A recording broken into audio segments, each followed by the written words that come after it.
പ്രിയപ്പെട്ട വിദ്യാർത്ഥി സുഹൃത്തുക്കളെ, പുതിയൊരു ഇൻ്റർനാഷണൽ എക്കണോമിക്സിലെ ടോപ്പിക്കുമായിട്ടാണ് ഞാൻ വന്നിരിക്കുന്നത്.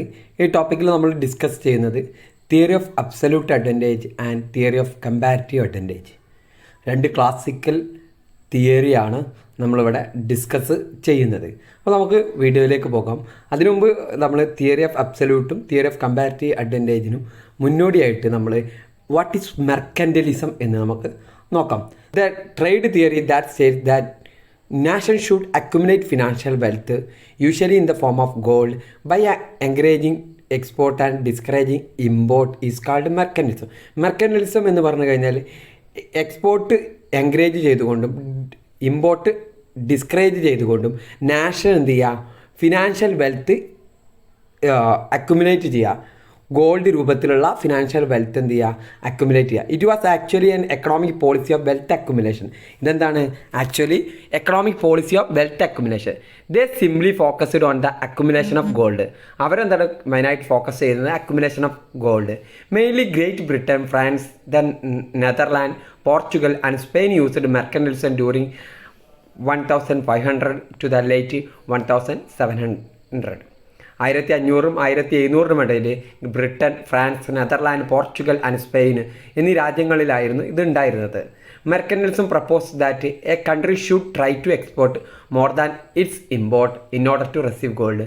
കൺട്രി എന്ത് ചെയ്യണം, ഇമ്പോർട്ടിനെക്കാട്ടും കൂടുതൽ എക്സ്പോർട്ടിന് ഇമ്പോർട്ടൻസ് കൊടുക്കണം. അതിലൂടെ എന്ത് ചെയ്യുക, ഗോൾഡ് റിസീവ് ചെയ്യുക. They advocated strict control on trade in the form of tariff and quota. ഇവരെന്ത് ചെയ്യുന്നത്, ട്രേഡ് വളരെ കൃത്യമായിട്ട് കൺട്രോൾ ചെയ്യണം. ഏതൊക്കെ രീതിയിൽ, താരിഫും കോട്ടയിലൂടെ. അതിലൂടെ നമ്മൾ എന്ത് ചെയ്യുക, ഇമ്പോർട്ട് റെസ്ട്രിക്റ്റ് ചെയ്യാം. Features: restrictive trade aiming at the acceleration of export and reduction of import. Restrictive trade പോളിസിയാണ് അവർ എയിം ചെയ്യുന്നത്. എന്തിനു വേണ്ടിയിട്ടുള്ളതാണ്, acceleration of export and reduction of import. Strict focus on the wealth accumulation than welfare promotion. വെൽഫെയറിനെക്കാട്ടി പ്രാധാന്യം എന്തിനു കൊടുക്കുക, wealth അക്യുമുലേഷന് പ്രാധാന്യം കൊടുക്കുക. No simultaneous gains or sharing of gains among countries are possible. Simultaneous ആയിട്ട് ഗെയിന് ഉണ്ടാക്കുക എന്നുള്ളത് അല്ലെങ്കിൽ ഗെയിന് ഷെയർ ചെയ്യുന്നത് പോസിബിൾ അല്ല എന്നാണ് പറയുന്നത്. One country can benefit only at the cost of other country. ഒരു കൺട്രിയുടെ ബെനിഫിറ്റ് എന്ന് പറയുന്നത് മറ്റൊരു കൺട്രിയുടെ കോസ്റ്റാണ്. അഡോപ്ഷൻ ഓഫ് ട്രേഡ് പ്രൊട്ടക്ഷനിസമാണ് ഇവരുടെ പോളിസി. Owing to this unrealistic practice it faded in the following era. Later, by the publication of Wealth of Nation by Adam Smith, this doctrine completely lost its relevance. Adam സ്മിത്തിൻ്റെ wealth of നാഷൻ്റെ വന്നതോടുകൂടി ഈ തിയറിക്ക്, ഈ സിസ്റ്റത്തിന് വളരെയധികം criticism വന്നു. അതിൻ്റെ ഭാഗമായിട്ട് ഇതിൻ്റെ റിലവൻസ് ഇല്ലാതായിക്കൊണ്ട്. But in recent time it is slowly emerging with slight variation. പുതിയ കാലഘട്ടത്തിൽ ഇത് വീണ്ടും എമർജ് ചെയ്യുന്നുണ്ട്, ഒരു slight variation. Neo mercantilism is the modern version of mercantilist practice. Neo മെർക്കൻറ്റലിസമാണ് പുതിയ കാലഘട്ടം മെർക്കൻറ്റലിസ്റ്റ് പ്രാക്ടീസിൻ്റെ പുതിയൊരു version. Through the formation of local trading blocs. ഇതിലൂടെ local trading blocs and promotion of trade with imposition of tariff and quota. ഇനി നമ്മൾ പറയാൻ പോകുന്നത് classical theory of international trade. അതിലാണ് നമ്മൾ തിയറി ഓഫ് അബ്സല്യൂട്ട് അഡ്വാൻറ്റേജും തിയറി ഓഫ് കമ്പാരിറ്റീവ് അഡ്വാൻറ്റേജും. അതിൽ നമ്മൾ ആദ്യം labour theory of value.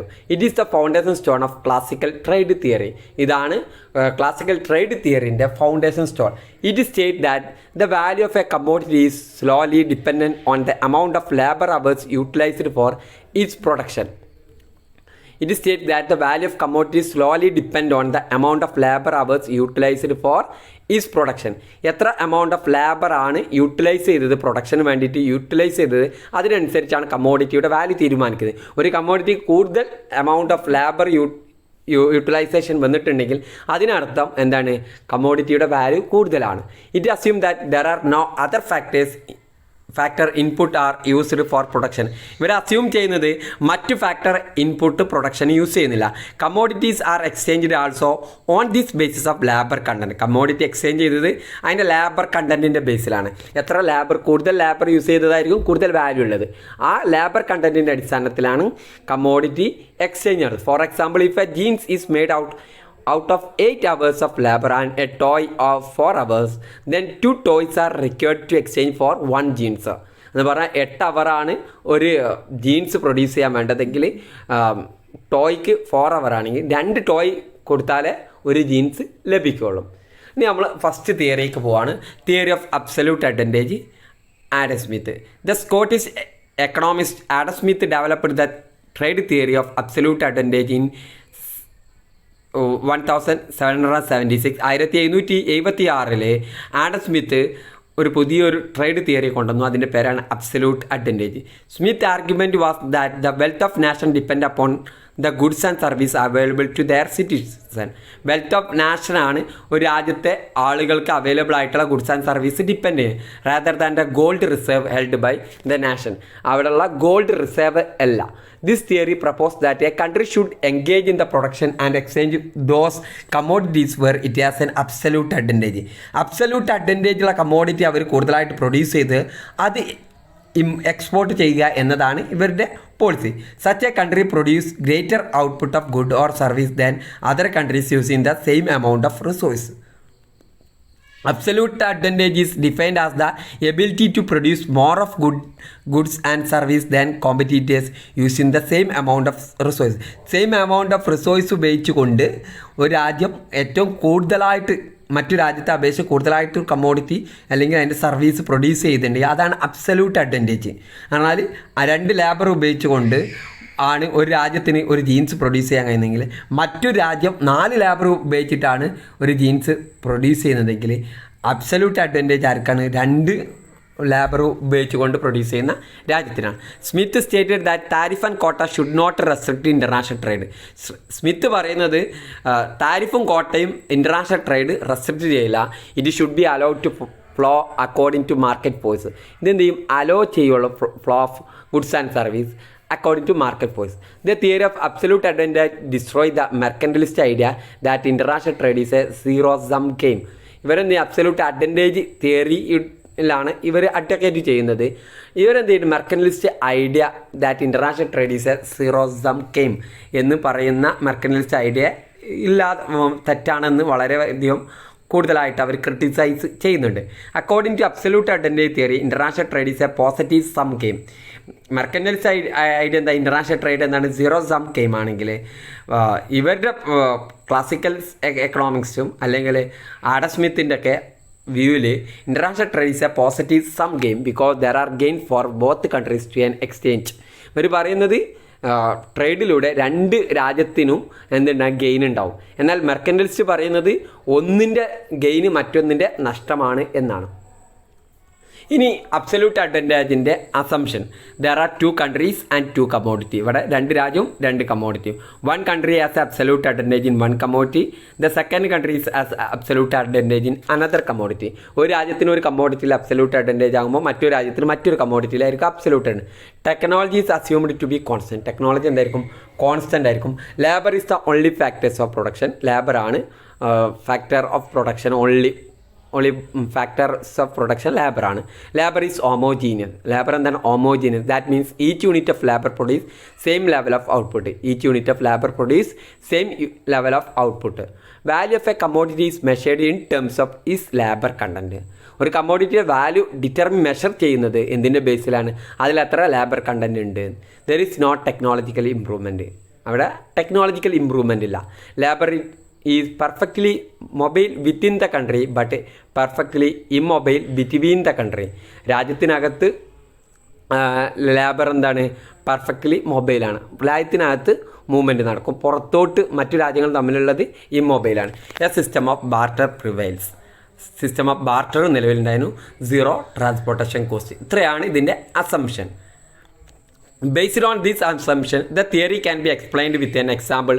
Suppose there are 2 countries, India and Cuba, producing tea and sugar. ഇന്ത്യയും ക്യൂബയും ടീയും ഷുഗറും പ്രൊഡ്യൂസ് ചെയ്യുന്ന എക്സാമ്പിളിൻ്റെ ബേസിൽ ഈ പറയുന്ന അസംഷൻ്റെ ബേസിലാണ് ഈ തിയറി നമ്മളിവിടെ എക്സ്പ്ലെയിൻ ചെയ്യുന്നത്. By employing a worker for 1 hour, India can produce either 10 kilogram tea or 5 kilogram of sugar.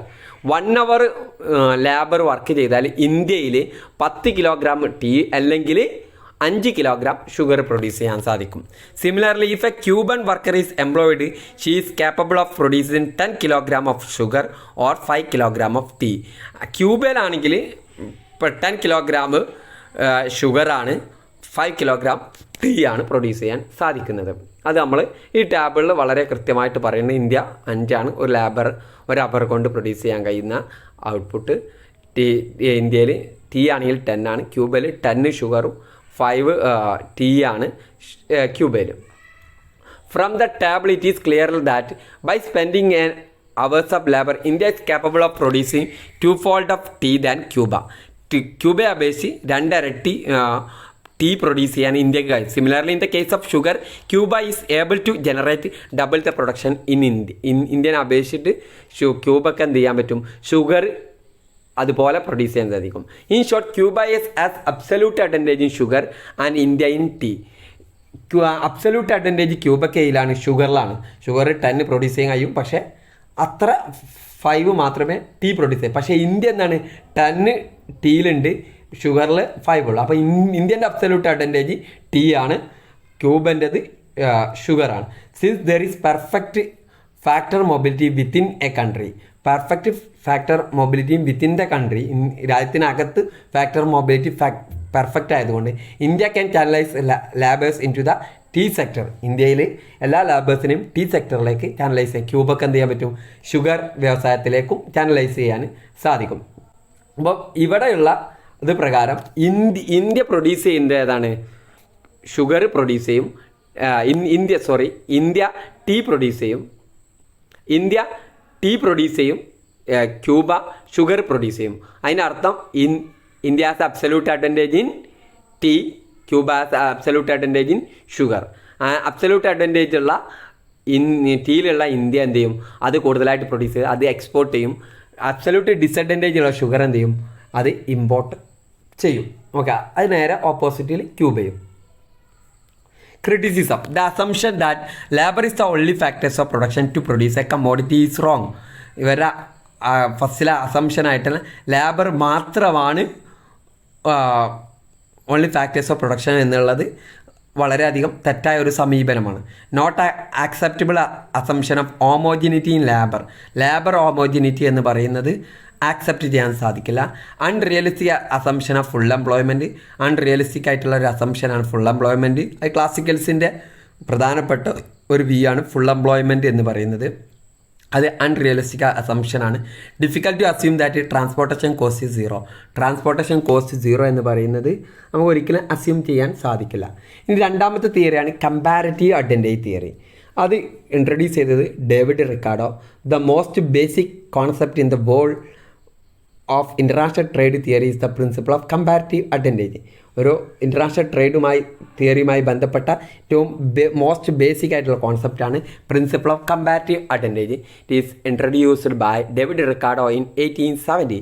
1817 David റിക്കാർഡോയാണ് ഇത് ഇൻട്രൊഡ്യൂസ് ചെയ്തത്. Comparative advantage is the ability of a firm or individual to produce goods and services at a lower opportunity cost than other firms or individual. Comparative advantage എന്ന് പറഞ്ഞാൽ ഒരു ഫേമിൻ്റെ ability അല്ലെങ്കിൽ ഒരു ഇൻഡിവിജ്വലിൻ്റെ എബിലിറ്റിയാണ് to produce goods and service at a lower opportunity cost than other firm. മറ്റൊരു ഇൻഡിവിജ്വലിനെ അപേക്ഷിച്ചിട്ട് ഒരു ഫേമിനും അല്ലെങ്കിൽ ഒരു ഇൻഡിവിജ്വലിനും അപ്പോൾ ലോവർ ഓപ്പർച്യൂണിറ്റി കോസ്റ്റിൽ പ്രൊഡ്യൂസ് ചെയ്യാൻ കഴിയുന്നതാണ് comparative. David Ricardo stated in his theory of comparative advantage that a country should specialise in producing and exporting product in which it has A comparative advantage. ഒരു രാജ്യം പ്രൊഡ്യൂസ് ചെയ്യേണ്ട, അവർ export ചെയ്യേണ്ട commodity എന്ന് പറയുന്നത് ആ രാജ്യത്തിന് ഏറ്റവും കൂടുതൽ കമ്പാരിറ്റീവ് അഡ്വാൻറ്റേജ് ഉള്ള കമ്മോഡിറ്റിയാണ്. It should import good in which it has comparative disadvantage. ഒരു രാജ്യം ഇമ്പോർട്ട് ചെയ്യേണ്ടത് എന്നാണ് ആ രാജ്യത്തിന് കമ്പാരിറ്റീവ് ഡിസഡ്വാൻറ്റേജ് ഉള്ള കമ്മോഡിറ്റിയാണ് ആ രാജ്യം ഇമ്പോർട്ട് ചെയ്യേണ്ടത്. Out of such specialisation it will accrue greater benefit for all. അതിൻ്റെ അടിസ്ഥാനത്തിൽ രണ്ട് രാജ്യങ്ങൾക്ക് എന്തുണ്ടാവും, ബെനിഫിറ്റ് ഉണ്ടാവും. അസംഷൻ പറയുന്നത് there are 2 countries and 2 commodities. One country has a absolute advantage in both commodities and the second country has in another commodity. ഒരു രാജ്യത്തിന് 2 കമ്മോഡിറ്റിയിൽ അബ്സല്യൂട്ട് അഡ്വാൻറ്റേജ് ഉണ്ടാവും. Okay, technology is assumed to be constant. Technology എന്തായിരിക്കും, constant ആണ്. Labour is the only factors of production. Labour മാത്രമാണ് factors of production. Labour is homogeneous. Labour എന്താണ്, homogeneous ആണ്. എന്ന് പറഞ്ഞാൽ that means each unit of labour produce same level of output. Technology is assumed to be constant. Technology എന്താണ്? Constant ആണ്. Value of commodity is measured in terms of is labour content. കമ്മോഡിറ്റിയുടെ value determine ചെയ്യുന്ന എന്തിൻ്റെ ബേസിലാണ്? അതിലെത്ര labour content ഉണ്ട്. There is not technological improvement. എന്തുണ്ടാവില്ല? Technological improvement ഇല്ല. Labour is perfectly mobile within the country. രാജ്യത്തിനകത്ത് ലേബർ എന്താണ്? പെർഫെക്റ്റ്ലി മൊബൈൽ മൂവ്മെൻറ്റ് സാധ്യമാണ്. എന്നാൽ രാജ്യത്തിന് പുറത്തേക്ക് but perfectly immobile between the country. രാജ്യങ്ങൾ തമ്മിലുള്ള ലേബർ മൂവ്മെൻറ്റ് എന്തല്ല? ഇമ്മൊബൈലാണ്. ഓക്കെ, സാധ്യം വളരെയധികം സുഖകരമായിട്ട് നടക്കുന്ന ഒന്നല്ല. ഇത് പറയുകയാണെങ്കിൽ രാജ്യത്തിനകത്ത് എന്ന് പറയുമ്പോൾ നമ്മൾ ഇന്ത്യക്കാർ കേരളത്തിലേക്ക് വരുന്ന വളരെ സുഖമായിട്ടുള്ള പ്രൊസീജിയർ. പക്ഷേ മറ്റൊരു രാജ്യത്തേക്ക് അതൊരു സാധ്യമല്ല. A system of barter prevails. System നിലവിലുണ്ട്. സീറോ ട്രാൻസ്പോർട്ടേഷൻ കോസ്റ്റ് എന്താണ്? 0 ആണ്. ഓക്കെ, അപ്പോൾ നമ്മൾ അതിലേക്ക് പോവാണ്. ഇന്ത്യയും പാകിസ്ഥാനുമാണ്. ക്ലോത്ത് പ്രൊഡ്യൂസ് ചെയ്യാൻ ഇന്ത്യക്ക് 9 ആണ് ലേബർ യൂണിറ്റ് വേണ്ടത്. എന്നാൽ വീറ്റിന് 8 മതി. പാകിസ്ഥാൻ അത് 10 ആണ് ക്ലോത്തിന്, വീറ്റിന് 12 ആണ്. അപ്പോൾ ഇന്ത്യയിൽ ഒരു വീറ്റ് എന്ന് പറഞ്ഞാൽ 0.88 ക്ലോത്താണ്. ഒരു വീറ്റ് പ്രൊഡ്യൂസ് ചെയ്യുമ്പോൾ ഇന്ത്യയിൽ എന്തേ പറ്റുള്ളൂ? 0.88 ക്ലോത്ത് മാത്രമേ പ്രൊഡ്യൂസ് ചെയ്യാൻ പറ്റുള്ളൂ. ഒരു വീറ്റിന് സമാനമായിട്ട് ലേബർ ഉപയോഗിച്ചുകൊണ്ട് പ്രൊഡ്യൂസ് ചെയ്യുമ്പോൾ അത്രേ കഴിയുള്ളൂ. പാകിസ്ഥാനിൽ അത്ര ഒരു വീറ്റ് പ്രൊഡ്യൂസ് ചെയ്യുമ്പോൾ 1.2 ക്ലോത്ത് പ്രൊഡ്യൂസ് ചെയ്യാൻ സാധിക്കും. India's absolute advantage in both goods. രണ്ടിൻ്റെ കേസിൽ അബ്സല്യൂട്ട് അഡ്വാൻറ്റേജ് എന്താണ്?